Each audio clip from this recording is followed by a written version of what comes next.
We were just talking about the inflows and this idea that we now have, you have $1.1 trillion with a T. That's a record high for you. Yeah, it is remarkable. When I joined the firm back in 1992, we had less than $1 billion, and it's been an incredible run. It's a testament to the vision of Steve Schwarzman, the talent of our people, and delivering for our customers. And that's what we did in the quarter. We had the highest appreciation in total amount in the funds in 3 years. We deployed more than $54 billion, the highest amount in 2 years. And on the fundraising, which you noted, more than $40 billion came in, getting us over $1.1 trillion. I think the key why this is happening is really twofold. One is we're seeing a healing of capital markets. You see it every day on your program. Debt markets are better, equity markets are better. And the second thing, which is really important for us, is we focus on some of the best neighborhoods out there: data centers, energy and power, India, private credit. We like to say where you invest matters, and driving performance, leaning into these great areas is so critical for us. You just talked about deploying capital. I want to talk about where you're deploying that capital, but also to the extent that you're trying to harvest capital, which I'm not sure we're there yet.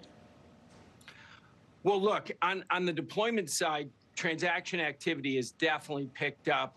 And when you think about a cycle when things are recovering, you want to lean in, invest before the all clear sign, which we've been talking about.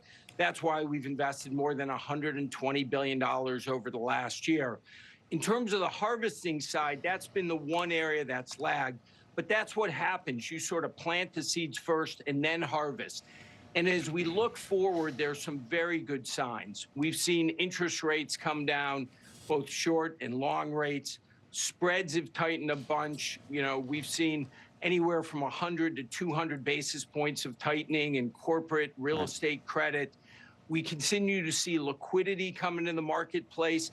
The banks who you've been talking to the last few days are much more open to lending money. The commercial mortgage-backed security market is fourfold bigger in terms of volume now. And the equity market is definitely improving, as you know, record highs. And I think the next tumbler to fall into place will be the IPO market. And when we look out in 2025, I think we'll begin to see more of that.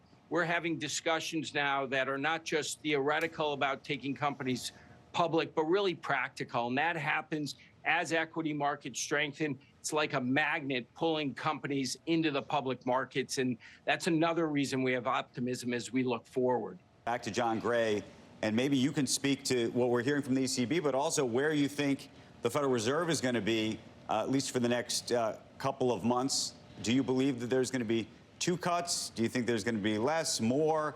And I'd love for you to comment on, it's a competitor who said it, but, you know, Mark Rowan, who runs Apollo, said he didn't think that actually the Fed needed to be cutting at all.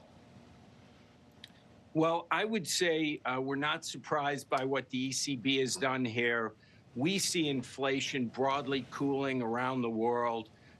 If you look in the U.S., what we see is we survey our companies, and in the third quarter, wage growth dropped below 4%. That was the first time in the post-COVID period we've seen that. When you look at rental housing across our large single-family, multifamily portfolios, we see those housing costs growing at less than 2% versus the 5% in the government CPI data. That's the biggest component of CPI. So I think the data gives the Fed air cover. We're in the camp that the Fed has room to lower rates.